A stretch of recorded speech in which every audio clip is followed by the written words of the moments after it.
fọwọ́ sọ̀yọ̀ ọkọ̀ ló jẹ́ wá lógún àsìkò tí tó. Àìpọ̀ ọmọ ejò ló jẹ́ ejò níyà ló ń fi ikú pa wọ́n òbí o. Tọ́ka bá ṣe iwájú o, tèrè tẹ̀lé ti para mọ́lẹ̀ tó tún bá tẹ̀lé. Ọlọ́dẹ náà dá tá dojú kọ wọ́n, ẹ̀tẹ́ ló máa wọ́n.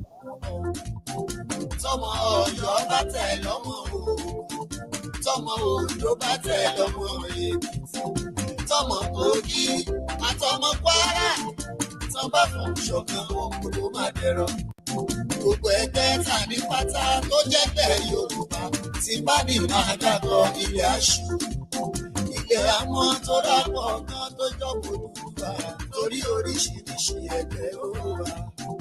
Òmìnira ló yẹ wá kó dẹ̀ máa tẹ̀ wá lọ́wọ́ tá bá ṣe ra wa lóṣooṣù ọwọ́. Ìṣọ̀kan Yorùbá, òmìnira Yorùbá o ló jẹ wá lógún òwe. Ìṣọ̀kan Yorùbá, òmìnira Yorùbá o ló jẹ wá lógún. Ṣàníjì lórúkọ tèmi ṣòfin Yorùbá, òmìnira Yorùbá ló jẹ wá lógún.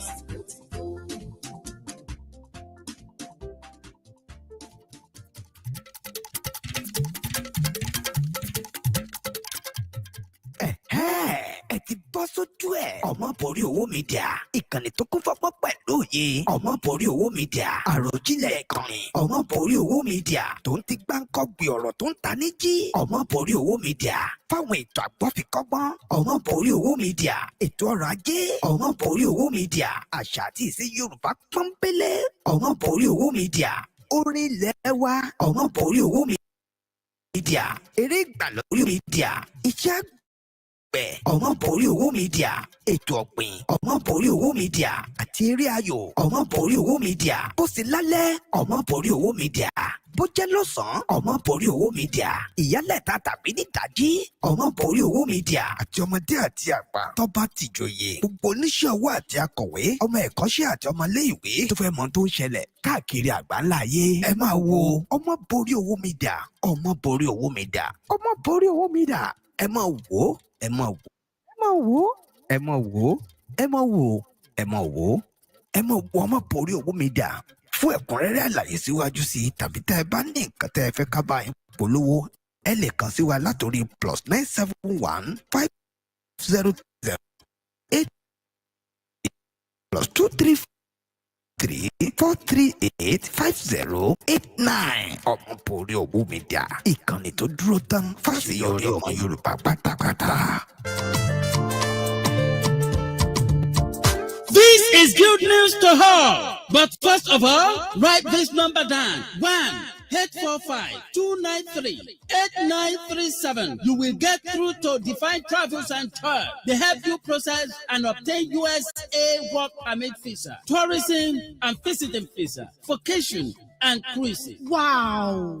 The USA work permit visa allows you to legitimately work anywhere in USA once you arrive. Interesting. Call Divine Travel Center, New York, USA on 1-845-293-8937 or send email to Divine Travels Tours 5@gmail.com. Divine Travels and Tours is tested, trusted, and reliable. This is good news to her. Ìran àgbẹ̀ ni wọ́n ní àró, ìran tálùkọ̀ ni wọ́n ní ọ̀sán. Ìran lékeleke àwọn báyìí ni wọ́n ní ẹ̀fún. Mo kí gbogbo àwa ọmọlẹ́yìn Mùsùlùmí pé assalamu alaikum wa rahmatullahi ta'ala wa barakatuh. Bẹ́ẹ̀ òun náà ni mo kí gbogbo àwa tí a jẹ́ Christian pé kí àlàáfíà àti orí ọ̀fẹ́ Jésù Kristi kí ó máa bá ẹnì kọ̀ọ̀kan wa. Bẹ́ẹ̀ sì ni àwa tí a jẹ́ ẹlẹ́sìn kan àbáláyé wípé gbogbo àtọ́ àsúre ìwòrìwò fún ìbà fún Olódùmarè torí pé ọba tó ní wá, ọba tó mọ̀ wá, ọba tó dá èmi àti yín, ọba tó jẹ́ kí èmi àti yín ká tún jọ wà lónìí. A dúpẹ́ fún ọba Elédùmarè torí pé òun nìkan lọ́ba tó dá èmi àti yín. Òun náà sì ni ọba tí ọpẹ́ àti ìyìn wa tí ó tọ́ fún ní gbogbo ọ̀nà. Prógámù yìí ó dá lórí ọ̀rọ̀ Ìsẹ́yìn àti Imam Iseyin àti gbogbo àfà tó ń bẹ ní ìlú Iseyin pátápátá pàápàá jùlọ àti gbogbo àfà tí wọ́n ń bẹ nílẹ̀ Yorùbá tí mo sọ yìí tó bá yẹ kí ẹ já mi láwọn àfà tó bá fẹ́ já mi ẹ pè mí sí debate yín màá wá mi ò kéwú o ṣùgbọ́n ọ̀tọ̀ ni kí èèyàn kéwú kí èèyàn mọ ìtumọ̀ kí èèyàn tún wá mọ tí ń bẹ nínú kí ọ̀hún then kí èèyàn tún wá ṣe tí a mọ̀ sí practicalize ẹ̀ láti lè practical ẹ̀ pé ṣé n tó wà ń bẹ̀ yìí ẹ̀rí tá a bá lọ sí school ọ̀tọ̀ ni wọ́n á sọ wípé theory ọ̀tọ̀ ni practical àwọn kan wà jẹ́ pé they good in theory but when it come to a practical they didn't good in practical has been a kind of challenges for them when it comes to a practical in terms of which subject. They might even be genius in any subject by theory. When it comes to chemical, to a practical, they are not. Exactly in tó ṣẹlẹ̀ sí ọ̀pọ̀lọpọ̀ àfà ilẹ̀ Yorùbá lónìí ni. Ẹ̀yin àfà yìí ẹ dá ní tí a mọ̀ sí theory. Ẹ mọ̀ theory dáadáa. Ẹ mọ̀ theory. Ẹ mọ̀ theory. Ẹ mọ̀ theory tí a mọ̀ sí ń tá a mọ̀ sí theory ẹ mọ̀ ẹ lè ṣe theory ẹ lè ṣe ń tá a mọ̀ sí theory theory yẹn ẹ mọ̀ dáadáa sọ̀rọ̀ mi yé yín ẹ mọ̀ theory dáadáa theory yé yín tá a bá ń sọ̀rọ̀ nípa theory ó yé yín dáadáa wípé theory rèé ẹ mọ̀ pé theory ní ẹ mọ̀ wípé ẹ lè ka Quran Ọlọ́run fún yín ní mímọ̀ àlùkùrán ẹ mọ̀ dáadáa mímọ̀ tí Ọlọ́run fún yín ní mímọ̀ àlùkùrán ẹ mọ̀ ó yé yín ẹ mọ̀ tí fún tẹ̀dọ̀ ẹ lè kà ẹ lè kọ́ ṣùgbọ́n tíórì ẹ gẹ́gẹ́ ẹ mọ̀ àmọ́ tó bá wá kan practical ẹ mọ̀ nítorí pé ẹ bá wọn gbèlú wọn ẹ sí ń bẹ ẹ mọ̀ tí wọ́n ń ṣe ń bẹ òun náà ní nǹkan tó ń ṣẹlẹ̀ sí ọ̀pọ̀lọpọ̀ àwọn àfà wà ńlẹ̀ Yorùbá lónìí ẹ jẹ́ kí wọ́n mú báyìí ìmáàmù Iseyin wọ́n jáde wọ́n sọ wípé ìmáàmù ni bàbá ọba ní ìlú Iseyin màá fẹ́ kí èmi àti yín ká jọ lọ wo fídíò yìí torí pé lórí fídíò yìí gangan ni mo tún fẹ́ sọ̀rọ̀ lé lórí wọ́n ní àwọn ni bàbá ọba ní ìlú Iseyin ṣùgbọ́n ní ilẹ̀ Saudi Arabia Imam kọ́ ni bàbá prince because prince làwọn ń jẹ ní Saudi the prince of Saudi ṣùgbọ́n ìmáàmù tó jẹ́ ìmáàmù tó ń kírun fún wọn gẹ́gẹ́ nínú Mẹ́kà gẹ́gẹ́ ìmáàmù tó ń kírun fún wọn tó bá déwájú prince ọba Saudi yóò kúnlẹ̀ tán ni níbi tẹ́sán ti wá náà ẹ máa wo àwọn ọmọ àlè Yorùbá ẹ jẹ́ kí èmi àti yín ẹ jẹ́ ká jọ lọ wo fídíò yìí torí pé lórí fídíò yìí òun náà ní ibi tí mo fẹ́ sọ òun ló dá lé lórí. Nísẹ̀yìn ìmáàmù ni bàbá ọba o ìsọ̀lú mi o ọba ní àdọ̀bálẹ̀ fóun ká bọ́ síwájú ká dọ̀bálẹ̀ ọwọ́ akábíyèsí ẹ má bínú sọ̀yájú sí yín fi ṣègbéraga fi ṣàbùkún yín àwọn tó ti lọ ṣáájú yín náà mọ̀ pàwọ̀ yìí dọ̀bálẹ̀ ìfẹ́ Ọlọ́run ìfẹ́ ànábì sì ni sallallahu alaihi àfẹ́ mú fún wa lọ́wọ́ ara wa tá a bá bínú agbára ẹnìkan ọ̀ka wa nù lóye o tá a bá bínú kódà ọba àlọ́ agbára rẹ̀ ọ̀ka wa ṣùgbọ́n a sì ń ṣe sùúrù náà nígbà pé onílò nífẹ́ kí lò Islam àtọ̀hún rìn wá ni mo ní Nísẹ̀yìn Islam ẹ̀ sàtọ̀hún rìn wá Islam ò sì kẹ́yìn dé Nísẹ̀yìn àwọn bàbá wọ ìyàsọ́rọ̀ oyè ni ẹ wo gbogbo àdúgbò tí Islam wà gbogbo àdúgbò tí Islam wà Òkè Ọlá Òkè Ọjà Ìjẹ̀mbà àárín gbogbo ìlú ni wọ́n wà wọn ò sí lẹ́yìn ìlú báwo ló jẹ́ pé níbi tí Islam wà ló wà láàrin ìlú pé ibi tí Islam ò sí tí ò tó nǹkan mẹ́ ló wà lójú ìlú táwọn sọ pé àwọn tó wà láàrin ìlú yẹn àlejò báwo lè yẹn ṣe fà àlejò sí àárín gbogbo ìlú àlejò wọn máa fúnlẹ̀ ní pé ìwọ náà lọ múlẹ̀ ń bẹ́ẹ̀ ni lẹ́gbẹ̀ẹ́ kan bẹ́ẹ̀ ni àlejò ní múlẹ̀ sáàrin ìlú náà bàbá wo isi àlejò nù lóyè tí bẹ́ẹ̀ nìkan máa pàtàn pé ìsìláàmù bákan níjọ́ Ìsẹ́yìn ti bẹ̀rẹ̀ ìsìláàmù ti bẹ̀rẹ̀ nínú Ìsẹ́yìn mi ọ̀rọ̀ ẹ pẹ̀tọ̀ gbogbo ìtàn ilẹ̀ Yorùbá ló dàrú ìtàn Yorùbá gangan fúnra ara rẹ̀ dàrú wọ́n máa ń sọ̀tàn ìtàn Odùduwà báyìí ní ìṣẹ́kẹ̀ máa rẹ́rìn ni wọ́n pe Odùduwà ìgbà tí ń bọ̀ láti kọ̀lé ọ̀hún wá sí kọ̀lé ayé wọ́n wá mú chéènì ń bá chéènì bàbá yìí omi ní bẹ́ńlẹ̀lẹ̀ wọ́n wá mú ìkarahun ògbín tọrọ yèpẹ̀ sí tó wọ́n wá da ìkarahun ògbín yẹn ó dá alẹ̀ sórí omi òrò má jẹ́ adìẹ ọlọ́mọ tó mú lọ́wọ́ wọ́n wá fílẹ̀ òun lọ́wọ́ tán yèpẹ̀ rẹ̀ tó fi dé Sẹ́yìn tó fi dẹ́kọ̀ tó fi débàdàn tó fi káàkiri gbogbo ayé yẹ̀pẹ̀ tá ń tẹ̀yìn adìẹ ọkàn lọ́tẹ̀ káàkiri bẹ́ẹ̀ sọ̀fùmọ̀ jẹ́sẹ̀fà ẹwọ àgọ̀ nínú ọ̀rọ̀ ìtàn táwọn pòfẹ́sọ̀ tó ń sàkọọ́lẹ̀ rẹ̀ nìyẹn ìtàn tó mọ primary school tí ó fọ́ ti adìẹ ọkàn ìtàn yẹ̀pẹ̀ Sẹ́yìn nìkan tó wá pé yẹ̀pẹ̀ gbogbo ayé so ìtàn mi tún gbé pé àrárá Odùduwà àkọ̀wá látọ̀run ilẹ̀ lábárò ti wá nígbà ó sì dé Ilé Ifẹ̀ ọba àwọn èèyàn ń bẹ kódà Ọbàtálá òun lọba ń gbà rẹ̀ ọba tró ẹ̀rí ó gbàjọba lọ́wọ́ ẹ̀rí ẹ bá sọ pé Álímì gbàjọba lọ́wọ́ Àfọ̀njá n'Ílọrin èyí sá Álímì làkọ́kọ́ tí ọkọ̀ gbàjọba ńlẹ̀ Yorùbá Odùduwà náà gbàjọba lọ́wọ́ Ọbàtálá ní Ilé Ifẹ̀ àwọn èèyàn kan bẹ nílé Ifẹ̀ àti láwọn Èkìtì Ìkàrẹ́ Àkókò àbí Èkìtì Ìkọ̀lé àbí nǹkan kan báyẹn àwọn ọ̀gbára wọn lọ́mọ Odùduwà torí pé àwọn gbà pé àwọn tí ń bẹ nílé Ifẹ̀ ṣáájú Odùduwà ó tó dé àwọn ìsọmọ Odùduwà ń tàwọn so kò sí ti tún nínú ọ̀rọ̀ ayé tó ọ̀rọ̀ rẹ ti gbọ́ lẹ́nu Sheikh Yusuf Abdulhadi ẹ jẹ́ kí wọ́n bá wọn mú ní bí wọ́n ṣe mú wọ́n sọ wípé wọ́n ní àwọn ò kì í kúnlẹ̀ fún ọba wọ́n ní nítorí pé ọ̀rọ̀ ànábì àti ìṣe ànábì ni Allahu Akbar bàbá Sheikh ẹ mọ ìtàn Al-Qur'an ò sì yé yín rárá ó mà ṣe fún yín o ẹ jẹ́ wá là á torí pé ilẹ̀ Lárúbáwá làwa ń gbé àwa sì mọ ìtàn Lárúbáwá kéwúlẹ̀ yín ké ẹ̀yin ń wá ẹ wá tẹ́ bá wá ẹ wá ṣe hajj tún padà ní àbí iye 14 years èmi ti ń bá wọn gbé èmi ti miss mọ́ wọn àìkúnlẹ̀ kì í ṣe òfin ànábì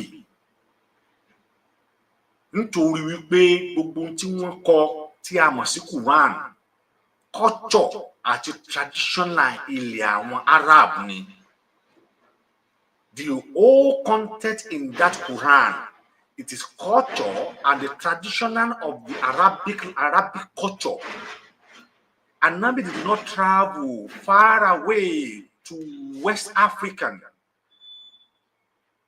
Tẹ́ bá wo ìtàn Quran tẹ́ bá gbogbo tó wà ní Quran revelation ní gbogbo the whole Quran but the Quran was limited to Egypt alone. Apart from Egypt, it's not go far to Ghana, to Kenya, to Cameroon, to Nigeria. It is not. That is to say, Ànábì ò visit ibẹ̀ yẹn. Kò dẹ̀ sí fásitì kan nínú Al-Quran tí Ọlọ́run sọ wípé ìwọ Ànábì o, iṣẹ́ tí wọ́n ń ṣe nílẹ̀ Yorùbá, àwọn Mùsùlùmí tán bá padà wá ń gba ẹ̀sìn lọ́wọ́ rẹ̀ náà gbọ́dọ̀ ṣe bẹ́ẹ̀.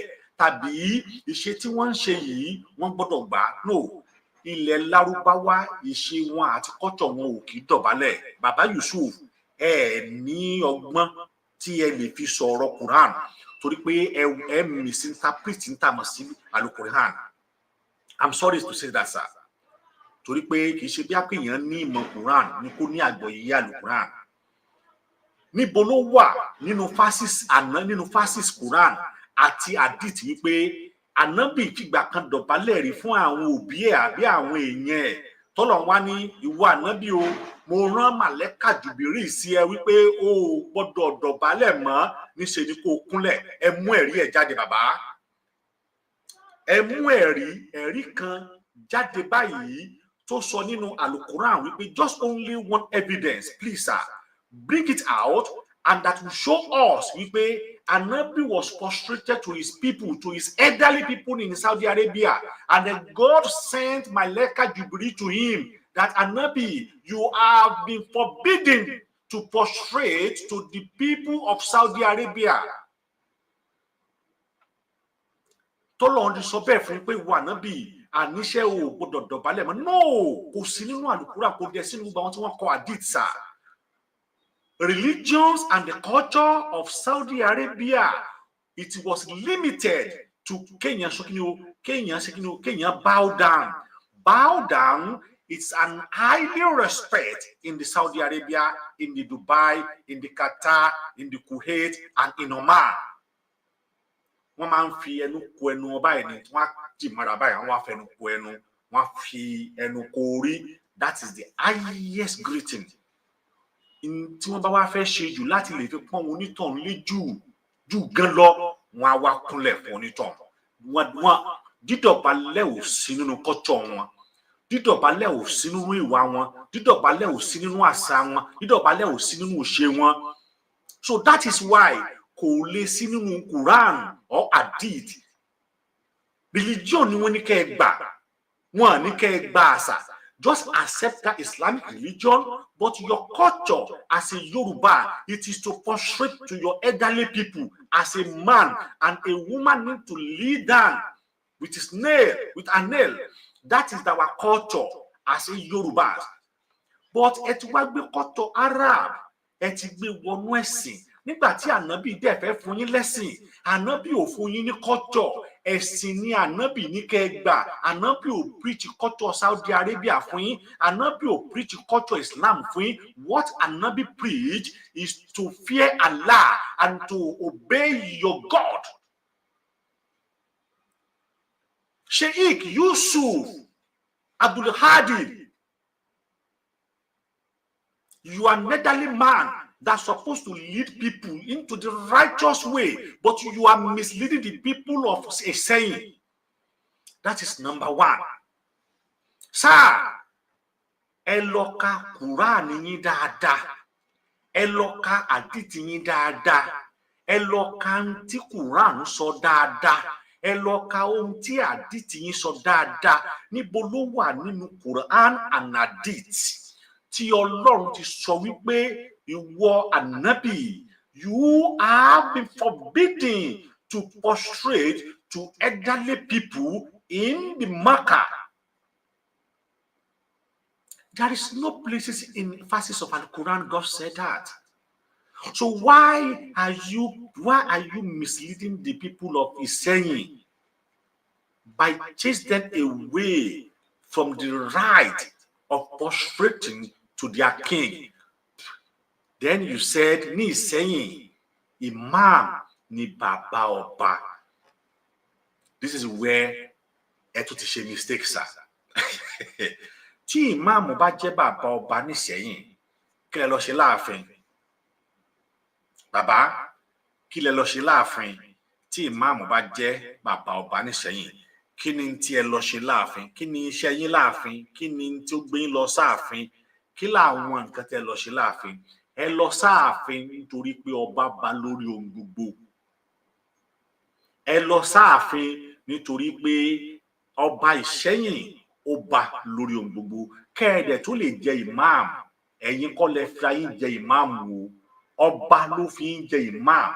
Ààfin Ìṣẹ́yìn ni wọ́n ti fi ń jẹ imam. Mọ́sálásí tẹ́ ẹ sì wà tẹ́ ẹ ti ń ṣe wútúbọ̀ òfò tẹ́ ẹ ń ṣe yìí, tẹ́ ẹ ti ń ṣe wútúbọ̀ ọ̀ràn tẹ́ ẹ ń ṣe yìí, ààfin Olúṣe, wọ́n máa sọ pé mọ́sálásí ọjọ́ ọba ni wọ́n pè é.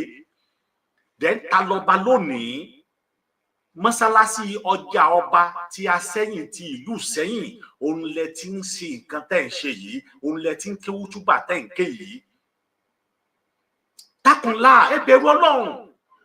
Ẹ̀yin àfáà yìí, ẹ bẹ̀rù Ọlọ́run, ẹ bẹ̀rù Olódùmarè pẹ̀lú bẹ́ẹ̀ ṣe mọ̀ọ́mọ̀ sọra yín di terrorist kalẹ̀ sílẹ̀ Yorùbá. pẹ̀lú ìtukùtù ọ̀rọ̀kọ́rọ̀ ìsọkúsọ tí Ọlọ́run ọba gan ò nífẹ̀ẹ́ sí rárá àtọ̀. Because when you go deeply into Hadith and Al-Quran, there is no place in the verses of Al-Quran that God said, you Muhammad, oh Muhammad, or whatever, you have been forbidden to prostrate to the elderly people in Saudi Arabia. No. One man prostrate, that is the highest level of their respect in Saudi Arabia. And that is their culture. It is not an Islamic culture. Islam culture. Islam did not come with culture. Islam come as a religion, and then the culture of Arabic now attached to it, not a culture. Níbo ló wà wípé gbogbo ìṣe tí Ànábì ṣe tí on a different level, on a different entire level that is absolutely distinct from those from Mecca. Ànábì follow the do and procedure of Mecca culture, Mecca religion, Mecca tradition, and then he apply it into religion of Islam. But today, the alphas or imams in Yoruba land have turned themselves into terrorists. And they want to victimize àwọn ọba ńlẹ̀ Yorùbá. Ọ̀tọ̀ ni Imam Ògbómọ̀ṣọ́, ọ̀tọ̀ ló ń ṣe tiẹ̀. Ẹ̀yin náà tún gbé tiyín jáde. Ọ̀tọ̀ lolúwo àti àwọn ọ̀tọ̀ náà ni wọ́n ń ṣe tiwọn. Kí ló dé? Terrorists, ẹ̀yin Muslim náà ni. Àwa Muslim. Bandit, àwa Muslim. Islam, àwa Muslim. Jihad, àwa Muslim. Everywhere. Ṣé ìyẹn gan ò tó kẹ́ jókòó àfà ẹ̀yin tẹ́ jágbàlagbà àfà yìí, ìyẹn ò tó kẹ́ jókòó kẹ́ wá ronú lérí ọ̀rọ̀ yìí dáadáa ni. Now, ẹ tún tẹ̀síwájú. Ẹni Islam ó bá Ìsẹ́yìn, Islam dàgbà pẹ̀lú Ìsẹ́yìn ni. Ó mà ṣe o. Ẹ̀dẹ̀ ń pa irọ́. Kí nìkan ni mo máa ń rí láàrin ẹ̀yin Mùsùlùmí yìí? Kí ló dé tó jẹ́ wípé ẹ máa ń parọ́?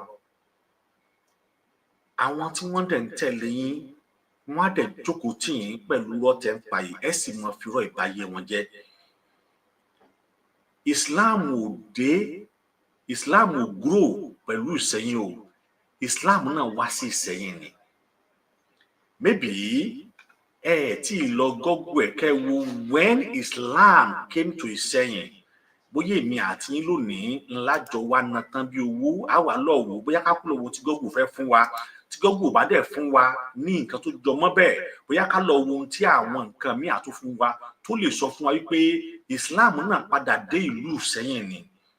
Ẹ wá ń sọ̀rọ̀ nípa òkè ọjà, òkè ọlá, pé wọ́n wà nínú ìlú, pé Islam ló wà nínú ìlú. No, àwọn tí wọ́n ń bẹ lókè ọjà lónìí àti òkè ọlá, àwọn bàbá ńlá bàbá wọ́n ń ṣe ẹ̀sìn abínibí ni.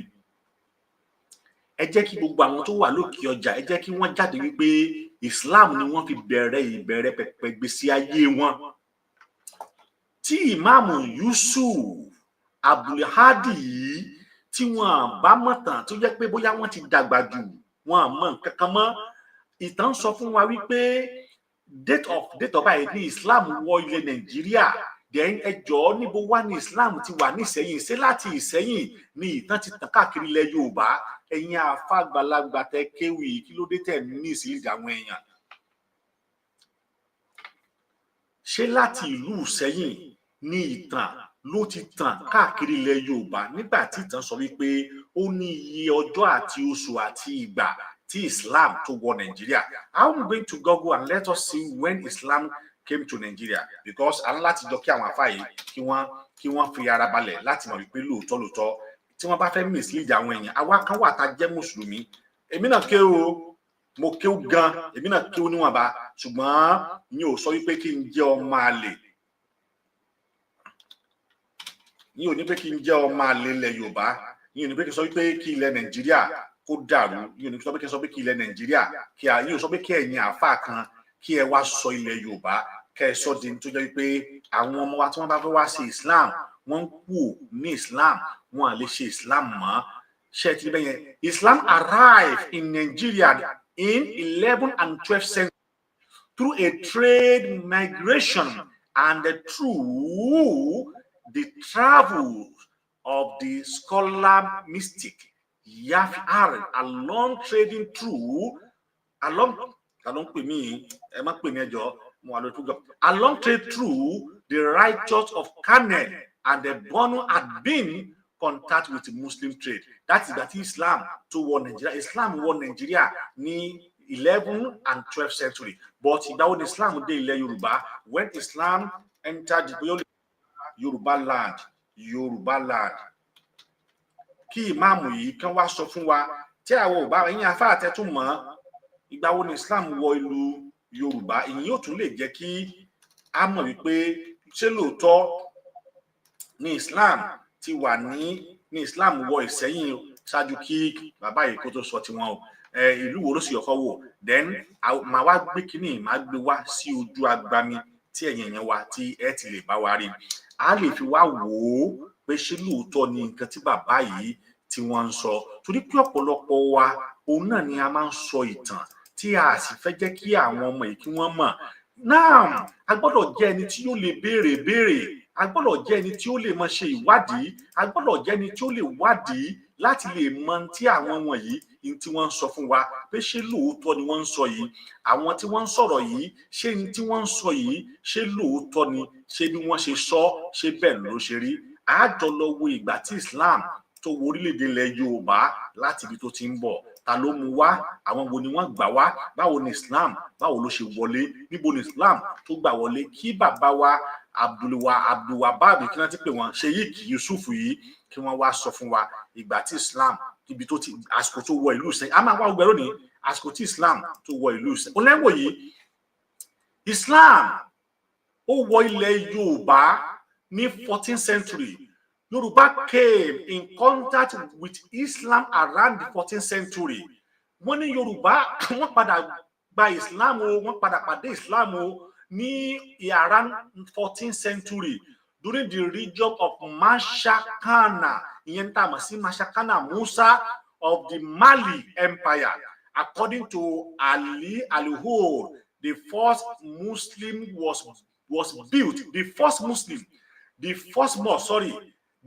mosque in Yoruba land was built in Oyo-Ile in AD 1550 àwọn tí wọ́n sì build Ọ̀yọ́-Ilé yìí ẹ̀yìn wa ẹni tó bá wọn kọ́kọ́ mosque ní ìlú Ọ̀yọ́ ẹ̀yìn àwọn oníṣàngó ni o because Ṣàngó ni wọ́n ń bọ lọ́yọ́ ẹni tó bá ìṣe Ṣàngó ni ẹni tó kọ́ mo rò pé dẹ̀ ṣe àfà ọmọ onú kọ́kọ́ sọ̀rọ̀ yìí o Akéwàgbà Gold Akéwàgbà tó sọ̀rọ̀ yìí pé ẹni tí ibi tí wọ́n ti mosque zọ́kọ́ wù láyé òun náà ni Ọ̀yọ́-Ilé ní AD 1550 although there were no Yoruba Muslim. Can you imagine?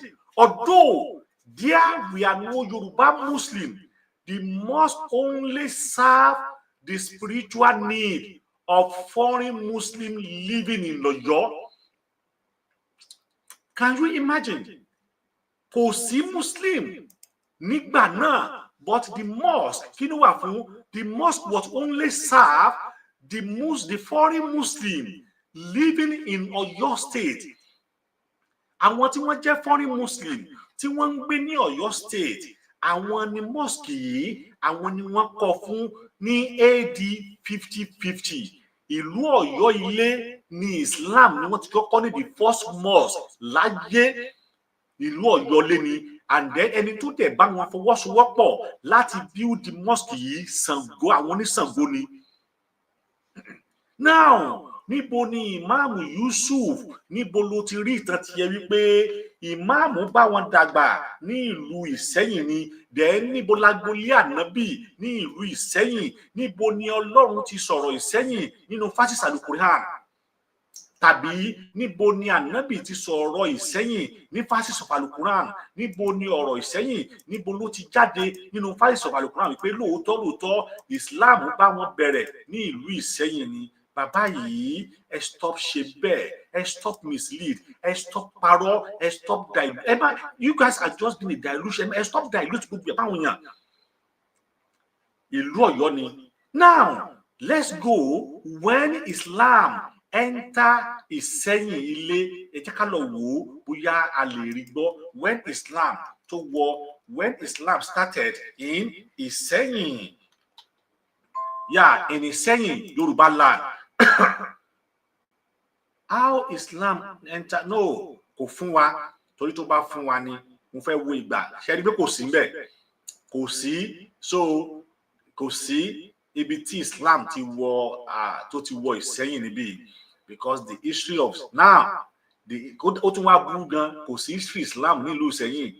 Ó ní Islam came to Yoruba land around 1440. Ẹ ká tún lọ wo bí ẹ ká tún lọ wọlé yìí ìlú Ìsẹ́yìn láwa yìí. This is Facebook èèyàn kan lélẹ́yìí, Facebook èèyàn kan ní ẹ ká tún lọ wo òun náà ká wò ó àwọn nǹkan wọ̀nyí. Ẹ rí Facebook èèyàn kan lélẹ́yìí ká wo ohun tẹ́ni yìí náà sọ, because ó yẹ ká lè rí òótọ́ kí bàbá wa tí wọ́n pera wọn ní Imam Ìsẹ́yìn tí wọ́n sọ pé Islam wù ní ìlú Ìsẹ́yìn ni. Mo fẹ́ sọ agboolé tí Islam tó ti wù nínú Ìsẹ́yìn. Gbogbo àwọn tí wọ́n wà ní òkè ọjà àtàwọn tí wọ́n wà ní kíní o tí wọ́n wà ní òkè ilé pátápátá gbogbo wọn bá Islam ní Ìsẹ́yìn ni. Gbogbo wọn dàgbà ní Ìsẹ́yìn, wọ́n bá Islam ní Ìsẹ́yìn ni. Gbogbo àwọn tẹ́ ń dárúkọ yìí ni o, òkè ọjà ni o, òkè ọlá ni o, wọ́n Islam. Àwọn ọmọ wọn ni wọ́n padà wá gba Islam. Ẹni ó ní Islam came to Yoruba land around the year 4040 when Olu Aso. Can you imagine? Olu Aso, Ṣàngó tí wọ́n sọ lé. Olu Aso was Aláàfin of Oyo Empire. The Christianity arrived on September 4, 1842. The Christianity arrived in Yoruba land. That is Oyo Empire at that time. The Christianity arrived on September 24, 1842, with the Methodist lead by Reverend Thomas Bax Freeman. That is difference of 402 years. However, due to the free Western education, skill acquisition, and scholarship to England, Christianity was able to close a 400 years gap in less than 70 years, dominating the western state of Ekiti and Ondo. Nevertheless, Western Nigeria remained the most stable religion in times of religious tolerance. In Nigeria, this is due to the Yoruba traditional religion that accommodated. Can you imagine? Due to the Yoruba traditional religion, àwọn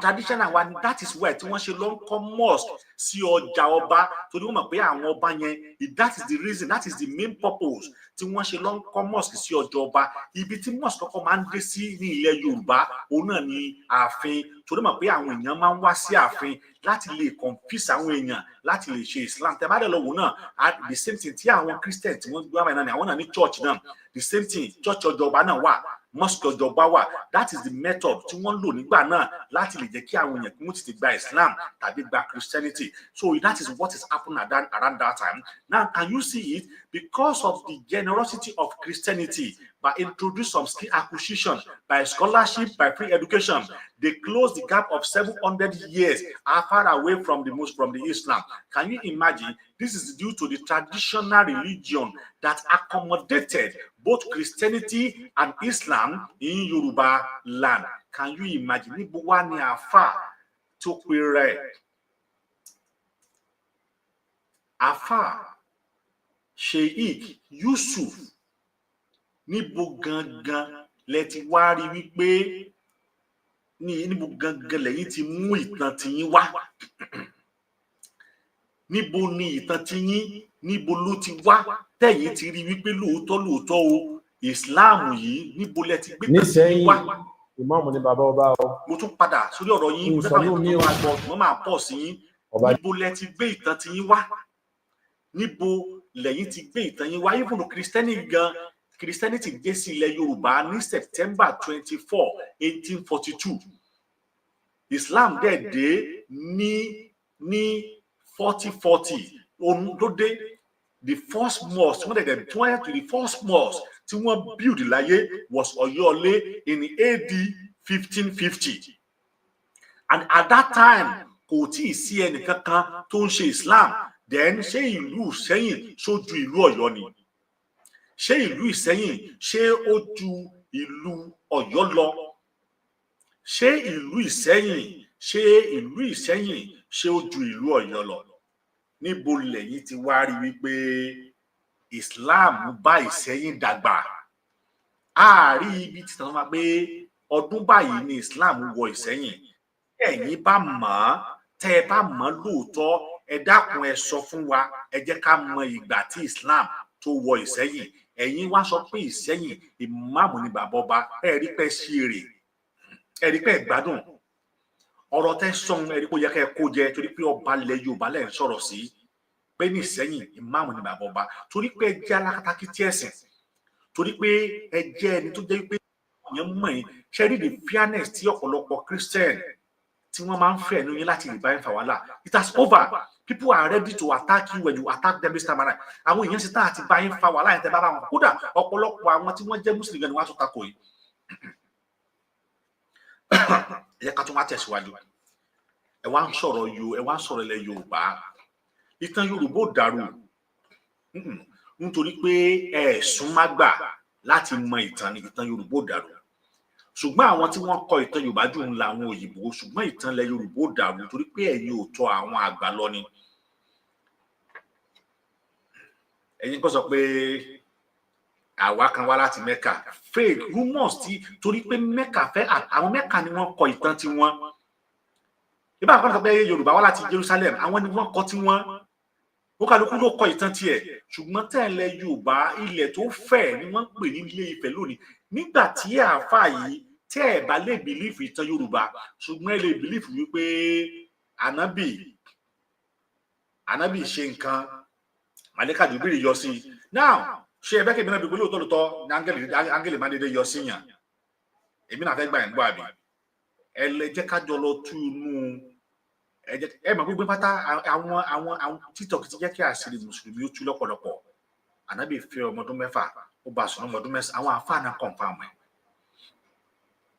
Ànábì lè fẹ́ yàwó àbúrò, ó lè fẹ́ yàwó ẹ̀gbọ́n, ó lè fẹ́ yàwó ará, ó lè fẹ́ yàwó, kódà Ànábì lè fẹ́ ìyàwó ẹ̀gbọ́n ẹ̀, Ànábì lè fẹ́ yàwó àbúrò ẹ̀. Wọ́n dẹ̀ ń ṣe bẹ́ẹ̀ bí kọ́tọ̀ wọn bí kọ́tọ̀ wọn nìyẹn bí. Why tẹ́ ẹ̀ ṣe emulate kọ́tọ̀ yẹn lẹ̀ Yorùbá? Ní ìlú yìí wọ́n máa ń fẹ́ ọmọ ara wọn ni. This is part of ìtàn tí Ànábì ṣe. That is Quran 33 verse 50. Wọ́n máa ń fẹ́ ọmọ ara wọn. Àáfà tó ń sọ̀rọ̀ yìí wọ́n lè fẹ́ ọmọ àbúrò wọn. Ọmọ àbúrò wọn gẹ́gẹ́ wọ́n lè fẹ́ ọmọ sísítà wọn, wọ́n lè fẹ́ ọmọ àbúrò wọn, wọ́n lè fẹ́ ọmọ kọ́sìn wọn. Because into Ànábì Quran tó ṣẹlẹ̀, that is it nìyẹn. Kódà wọ́n tún lè fẹ́ ẹni tó bá kàn wílí ni pé ó pọ̀ lọ rẹ́bẹ̀rẹ̀bẹ̀ torí pé ẹ̀kan fẹ́ máa sọ̀rọ̀ ẹ fẹ́ ká bẹ̀rẹ̀ sí àwa tá jẹ́ Mùsùlùmí àwa gánà padà àwa aláwà padà wá wọnú yín pé that is why ìtẹ̀sí fẹ́ kí ṣẹ̀ríà ṣẹlẹ̀, because ṣẹ̀ríà wọ́n ṣẹ̀ṣẹ̀ ilẹ̀ gánà pé kẹ́ fẹ́ ọmọ ọdún 9. That's why tí irú yín tẹ́ ẹ ṣe ń gbìmọ̀ ṣẹ̀ríà lọ nílẹ̀ Yorùbá torí tẹ́ ẹ fẹ́ ṣe torí nǹkan tẹ́ mọ̀ pé ó lòdì sí ẹ̀sìn Yorùbá, ó lòdì sí àṣà Yorùbá. Nílẹ̀ Yorùbá mi ò gbọ́dọ̀ fẹ́ ọmọ àbúrò mi lóbi lọ́kùnrin. Ní ìlú yìí tó jẹ́ ìlú Mùsùlùmí wọ́n ń fẹ́ ọmọ àbúrò wọn lọ́kùnrin. Family ló ń fẹ́ra wọn. Family ni wọ́n ń fẹ́ ara wọn. Tí èmi àti àbúrò mi ọkùnrin a lè fẹ́ ọmọ ara wa. So tọmọ yẹn náà bá tún bí wọn á máa fẹ́ ọmọ ara wọn bí wọ́n ṣe ń ṣe ìlú nìyẹn. Àwa tá a dẹ̀ ń gbé pẹ̀lú wọn àmọ́ pé kọ́tọ̀ wọn ni. Ǹjẹ́ àáfà yìí tàbí ẹ̀yin àáfà tẹ́ ń wá láti ilẹ̀ Yorùbá ṣé lóòótọ́ sí kọ́tọ̀ wọn ni? Then Quran dẹ̀ sọ bẹ́ẹ̀. Quran verse 35 tàbí 33 verse 50 ó sọ bẹ́ẹ̀. Quran verse 33 ó sọ bẹ́ẹ̀. Ànábì lè fẹ́ gbogbo ọmọ tó bá wù ú, ó lè fẹ́ níwọ̀nba tó bá wù ú, ó lè fẹ́ àwọn ọmọ tó bá wù ú. ó lè fi ọmọ ẹ̀gbọ́n, ó lè fi ọmọ àbúrò, ó lè fi ọmọ aráalé, ó lè fi ọmọ aráàta. Ẹ̀ẹ́dẹ̀ lòdì sí Quran tó sọ bẹ́ẹ̀. Àmọ́ tẹ́ bá lọ sínú Quran yìí verse 33 àbí 33 verse 50 tẹ́ bá lọ bẹ̀, Quran 33 verse 50 tẹ́ bá kà wá sálẹ̀, ẹ rí àwọn èèyàn tí Ànábì lè fẹ́ tó yẹ pé nílẹ̀ Yorùbá wọn bẹ́ẹ̀dá abomination nílẹ̀ Yorùbá, a true abomination in Yorùbá land, but wọ́n ṣe nílẹ̀ Lárúbáwá, wọ́n fi ọmọ ara wọn, wọ́n fi ọmọ ẹ̀gbọ́n, wọ́n fi ọmọ àbúrò, ṣebí náà Al-Qur'an ló wà. The same thing náà Al-Qur'an náà ló wà pé Ànábì fi ọmọ ọdún 6 ó bá sùn ọmọ ọdún 9, wọ́n ṣe yẹn náà. Àwọn nǹkan wọ̀nyí then ìtàn tẹ̀ tún fi wá pé àdìsí ọwọ́ àwọn Quran lọ gbọ́ ohun tí ìgbà tí Ànábì bá sọ fáyè sáré pé òun bá ẹrú sùn, Ànábì tún bá ẹrú sùn. Àwọn ìwà tó jẹ́ pé ẹ fẹ́ máa wùrí nílẹ̀ Yorùbá tẹ́ ẹ ṣe mọ̀ àtàkì àwọn ọba yìí. I'm a Muslim, but mo gbọ́dọ̀ kọ́kọ́ jẹ́ Yorùbá. Nígbà tí Imam bá sọ pé Imam ni bàbá ọba, ẹ rí pé àṣìṣọ ọ̀rọ̀ ni. Àṣìṣọ ọ̀rọ̀ ni. Kẹ́ sọ pé Imam ni bàbá ọba, àṣìṣọ ọ̀rọ̀ ni. Ẹ gbà pé ìtàn Yorùbá lóòótọ́ ni Ọọ̀ni Odùduwà tẹ̀wọ̀n rọ̀. Ẹ̀yin ò gbà. Ìtàn dẹ̀ ń sọ máa pé lóòótọ́ Odùduwà tẹ̀wọ̀n rọ̀. Omi ní gbogbo lẹ̀, adìyẹ tó gbé dání ló tán yẹn. Ṣé Ọlọ́run ò lè ṣe ni? If you don't believe in that, then they believe in gbogbo story of Ànábì.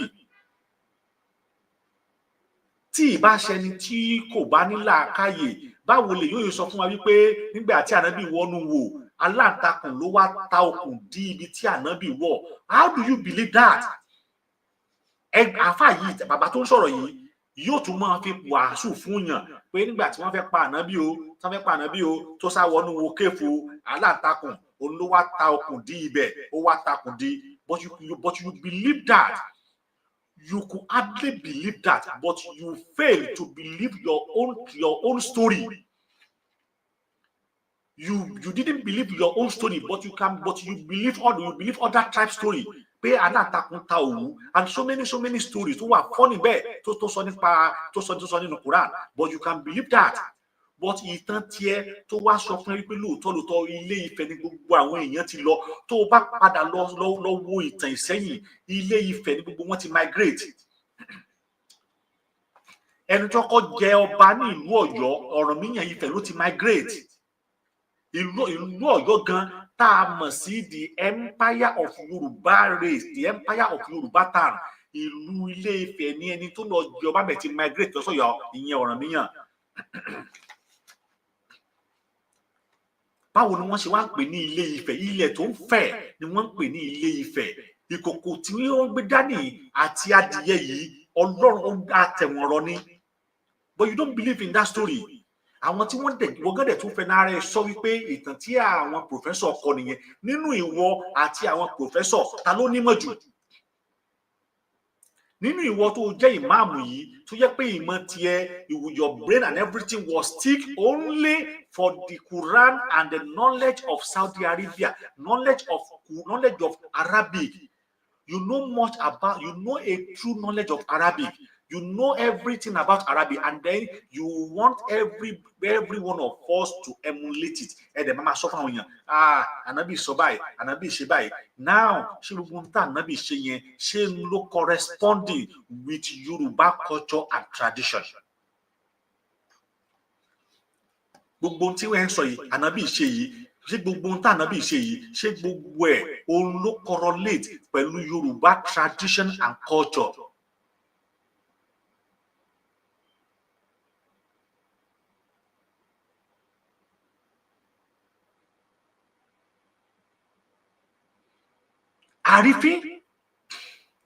Àrífín pàtàkì fún àwọn ọba ilẹ̀ Yorùbá, àwọn ọba yẹn náà, ẹ̀yin ọba yẹn náà padà sí ọ̀dọ̀ Aseyin tí ìlú Ìsẹ́yìn. Bàbá, kí adé kó pẹ́ lórí, kí bàtà pẹ́ lẹ́sẹ̀, kí irùpẹ̀ rẹ̀ kó jẹ́ kó di ọ̀kìnní. Ẹ̀yin ọba yìí, ẹ má dákẹ́ fáwọn àfà yìí. Ẹ jẹ́ kí wọ́n dà lóru tí wọ́n bá fẹ́ dà lóru, torí ó ní àwọn ò fẹ́ bínú.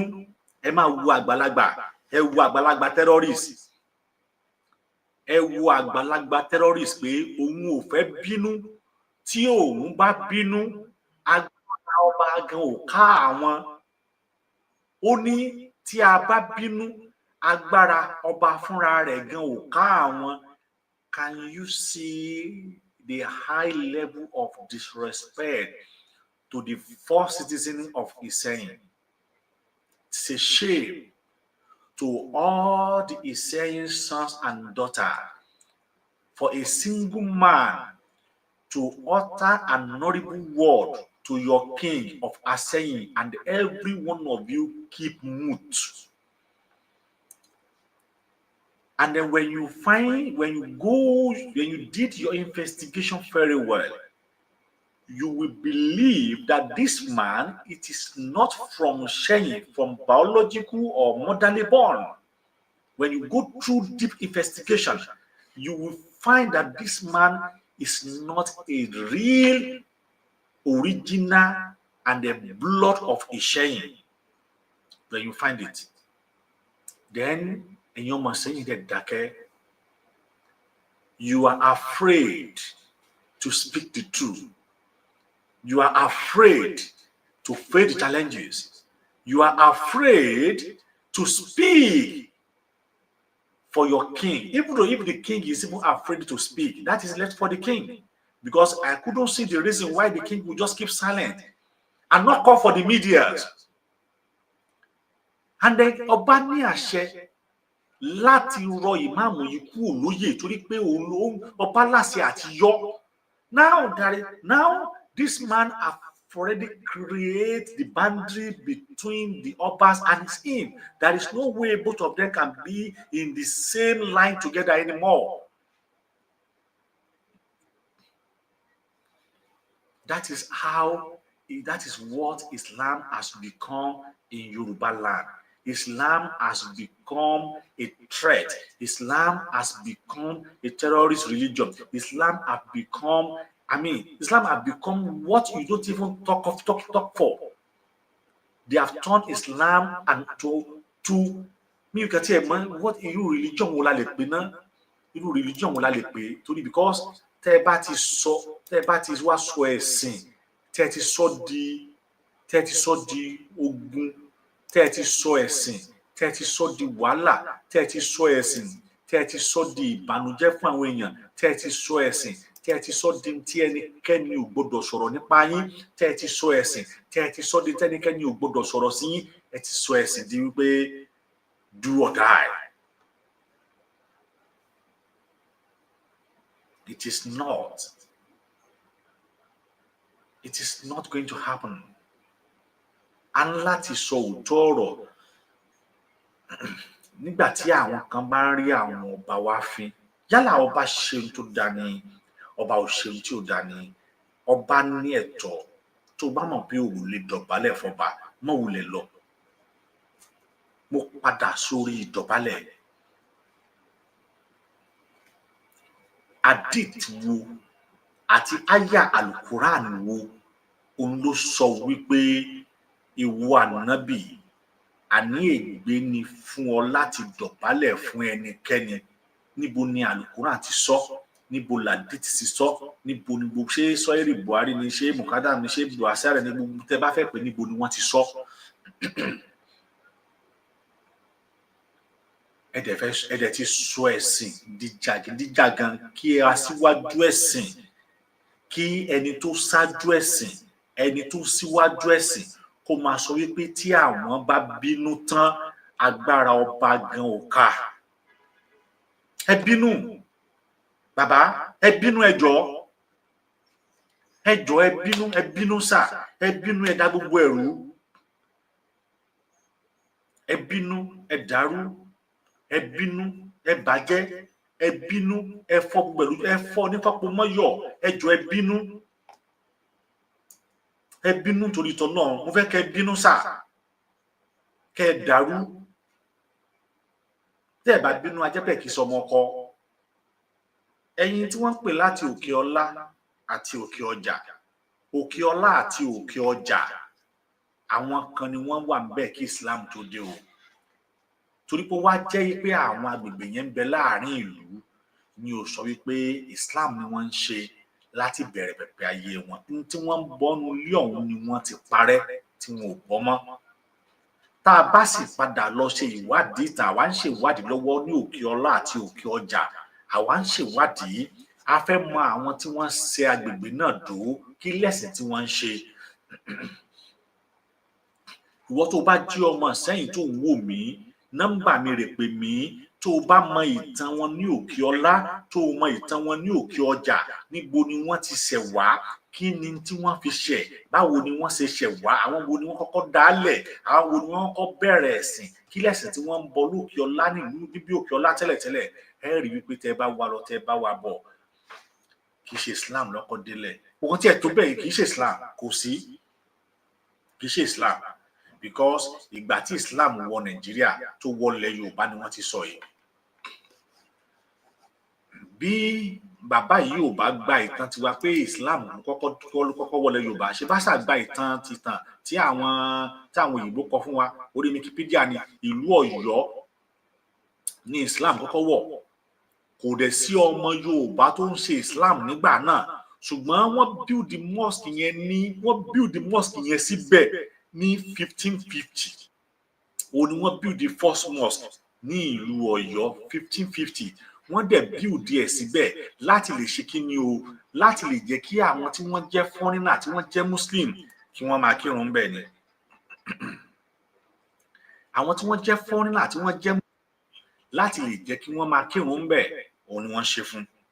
So kí wá ló wá dé tí ẹ ṣe wá rò wípé ẹ̀yin lẹ kọ́kọ́ wọ ìlú Ọ̀yọ́, látàrí bẹ́ẹ̀ ẹ̀yin lẹ kọ́kọ́ wọ ìlú Ìsẹ́yìn, tẹ́ bá wá bínú tán, ṣé tẹ́ bá bínú ṣe fẹ́ pa ọba ni?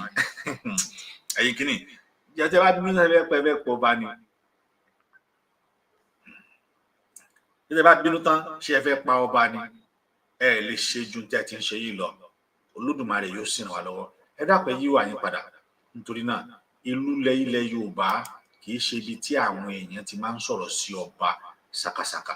Tí ọba ò bá jáde kí wọ́n sọ̀rọ̀ tó bá fọwọ́ lẹ́rán, tí wọn ò fẹ́ kí nǹkan ó dàrú, tí wọn ò fẹ́ kí nǹkan ó bàjẹ́, kì í ṣe pé àwọn ọba yìí ò mọ tí wọ́n ṣe. Bóyá pé ẹ̀rù ìjà ló ń bà wọ́n, ṣùgbọ́n wọn ò fẹ́ kí ìlú kó tú nítorí tiwọn ni. Wọ́n sì ń bọ̀wọ̀ fún yín, wọ́n ń bọ̀wọ̀ fún ìlú, torí pé tán bá ní kó dàrú náà, àwọn ọmọ ìlú náà ni wọ́n ń ṣe ẹ̀sìn, àwọn ọmọ ìlú náà ni wọ́n ń ṣe mùsùlùmí, àwọn táwọn sì jẹ ọba lórí lélẹ́yìí. Ìdí nìyí, látàrí ìdí èyí, mo rọ̀ gbogbo ẹ̀yin mùsùlùmí tẹ́ jẹ́ adarí ẹ̀sìn, ẹ dákun ẹ dábọ̀, ẹ wo àwòkọ́ṣe bàbá wa Akeugba Gold, ẹ wo àwòkọ́ṣe ọmọ Yorùbá lára wọn, ẹ wo àwòkọ́ṣe ẹwà Yorùbá lára wọn, ẹ wo àwòkọ́ṣe àtàtìṣe Yorùbá lára wọn. Báyìí jẹ́ ẹlẹ́sìn, wọ́n mọ tí wọ́n ń pè ní ẹ̀sìn Islam, wọ́n sì mọ̀ pé Yorùbá ni lákọ́kọ́ jẹ́ ká tó bẹ̀rẹ̀ sí ní jẹ́sìn. Wọn ò dẹ̀ kí pa ìtànkítàn, wọn ò dẹ̀ kí sọ ìsọkúsọ sí àwọn adarí ìlú. Àmọ́ kí ló dé tó jẹ́ pé ẹ̀yin tẹ́ jẹ́ ẹ̀yin afọbajẹ lónìí, ẹ̀yin tẹ́ jẹ́ ẹ̀yin tá a mọ̀ sí aṣáájú ẹ̀sìn lónìí, ẹ̀yin tá a mọ̀ sí èèyàn, ẹ̀yin tá a mọ̀ sí gbogbo yín pátápátá, ìjáde àti bíba ẹ̀sìn jẹ́, dídẹ ẹ̀sìn Islam rú, bíba yí àwọn èèyàn jẹ́, tíṣù ńlẹ̀ fi ń wàásù, òun lẹ fi ń ṣe program, dídá ìjà sílẹ̀, sísọ àwọn ọmọ di terrorist, sísọ àwọn ọmọ di jàgídíjàgan sílùú látara ẹ̀sìn, òní tẹ̀ nǹkan wọn. Ẹ bẹ̀rù Ọlọ́run, ẹ bẹ̀rù Elédùmarè, ẹ bẹ̀rù ọba tó dá yín, ẹ bẹ̀rù pé kò sí ọba kan ṣoṣo tí ẹ ó jábọ̀ fún bí kì í ṣe Elédùmarè ọba tó dá yín. Ẹ já bẹ̀rù o, nítorí pé ohun gbogbo ló ní ìtumọ̀sí, òun náà ló dẹ̀ ní àkókò tiẹ̀. Ẹ rántí gbogbo tẹ́ bá ṣe lónìí, ìtàn ń bọ̀ wá sọ nípa yín. Ìtàn eré òun náà ni wọ́n sọ nípa tèmi àti yín. Ibí yìí láti dúró fún ètò tòní. Orúkọ tí padà Omoboriowo, ayé sì kò tọ́ lèmi ń jẹ́ o. Bá mi tèmi àti rẹ ní agbára Olódùmarè, á jọ fẹ́ ayọ̀ àti ìdùnnú, àlàáfíà òun lèmi àti yín láwùjọ tún fi pàdé. Ó dìgbà kan náà, kí ire kó jẹ́ tèmi àti yín. Lónìí, ire lèmi àti yín máa rí. Ó dàbọ̀, ire o. If you're new to this channel, consider subscribing so you won't miss out any of our latest video.